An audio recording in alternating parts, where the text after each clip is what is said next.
ఒకప్పుడు నేను కూడా మోకాళ్ళు నడుము నొప్పులతో బాధపడేదాన్ని. కానీ ఇప్పుడు కాదు. ఎటువంటి ఆపరేషన్ లేకుండా లేటెస్ట్ టెక్నాలజీతో చిన్న ఇంజెక్షన్ తో నన్ను పూర్తి ఆరోగ్యవంతురాలను చేశారు. Elite spine and pain management centre, Manikonda, Dilsukh Nagar. మనం చూస్తే హేమ కమిటీ తరహాలోనే ఖచ్చితంగా కూడా ఇక్కడ ఒక కమిటీని ఏర్పాటు చేస్తే ఎలా ఉంటుందంటారు ఫర్దర్ గా? హేమ కమిటీ అంటే అది ఒక సిచ్యువేషన్ బేస్డ్ గా ఏర్పడింది. బికాజ్ ఎందుకంటే ఆ మంజు వారియర్, దిలీప్, సో వాళ్ళిద్దరు డివోర్స్ కి ఈ అమ్మాయి ఏదో సపోర్ట్ చేసింది, ఇంకొక యాక్ట్రెస్. సో అతని రహస్యాలన్నీ వచ్చేసేసి, అతని లీగల్ కాంటాక్ట్స్ అన్ని వచ్చేసేసి మంజు వారియర్ చెప్పడం, దానివల్ల వాళ్ళిద్దరు డివోర్స్ తీసుకోవడం, అతను ఆ అమ్మాయి మీద పగ పెంచుకోవడము. సో ఆ అమ్మాయి ఎక్కడో ట్రావెల్ చేస్తుంటే ఆ అమ్మాయి మీద సెక్షువల్ అసాల్ట్ చేసి ఆ అమ్మాయిని చంపించే ప్రయత్నం చేయడం. ఇదంతా తీసుకెళ్లేసేసి హేమ అనే ఆవిడ ఒక రిటైర్డ్ జడ్జ్ దగ్గరికి వెళ్ళడం. సో ఆవిడ ఒక కమిటీ ఫామ్ చేయడం, ఇదంతా ఒక ప్రాసెస్డ్ గా జరిగింది.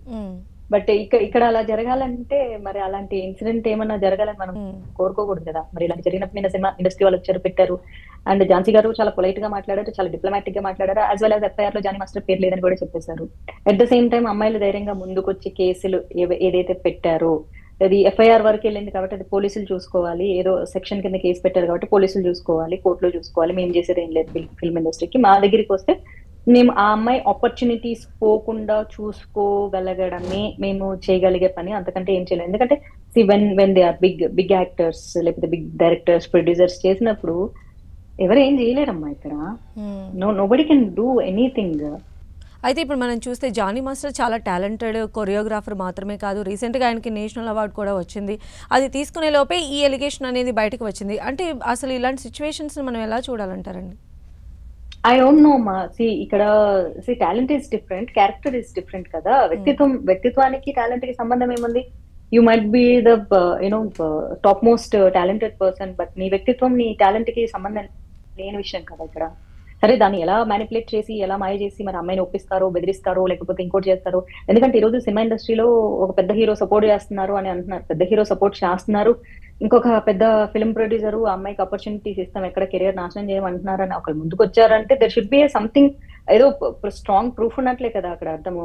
లేకపోతే మన సినిమా ఇండస్ట్రీలో మామూలుగా మనకెందుకు లేని జారుకునే రకాలు, అందరూ దొరికినట్లు దొరికి చాపలాగా చేతి నుంచి తప్పించుకునే రకాలే తప్ప ఇక్కడ అమ్మాయికి సపోర్ట్ చేస్తున్నారంటే అంతో ఎంతో నిజం లేకపోతే ఎవరు అంత గట్టిగా భరోసా ఇవ్వరు. అంతో ఎంతో నిజం లేకపోతే నిన్న వచ్చి ఫిల్మ్ ఛాంబర్ లో ప్రెస్ మీట్ పెట్టారు. సో నిజానిజాలు ఫైనల్ గా దాన్ని ఎలా చేస్తారు? మరి ఆ అమ్మాయి అబద్ధాలు చెప్పిందని చెప్తారో, లేకపోతే మోసం చేసిందని చెప్తారో, లేకపోతే డబ్బులు డిమాండ్ చేసిందని చెప్తారో, ఇంకోటి చెప్తారో, ఏం చెప్తారో. మరి ఆ అమ్మాయిని కల్ప్రిట్ కింద చూపిస్తారో, లేకపోతే విక్టిమ్ లానే ట్రీట్ చేస్తారో తెలీదు.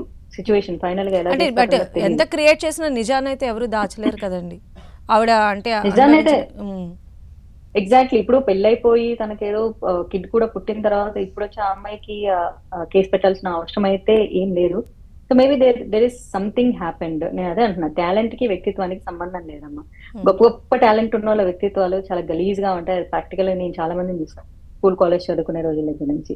వాళ్ళ సమాజంలో చాలా పేరు ప్రఖ్యాతులు ఉంటాయి, వ్యక్తిగతంగా చూస్తే వాళ్ళ వ్యక్తిత్వాలు చాలా నీచంగా ఉంటాయి. So both are different.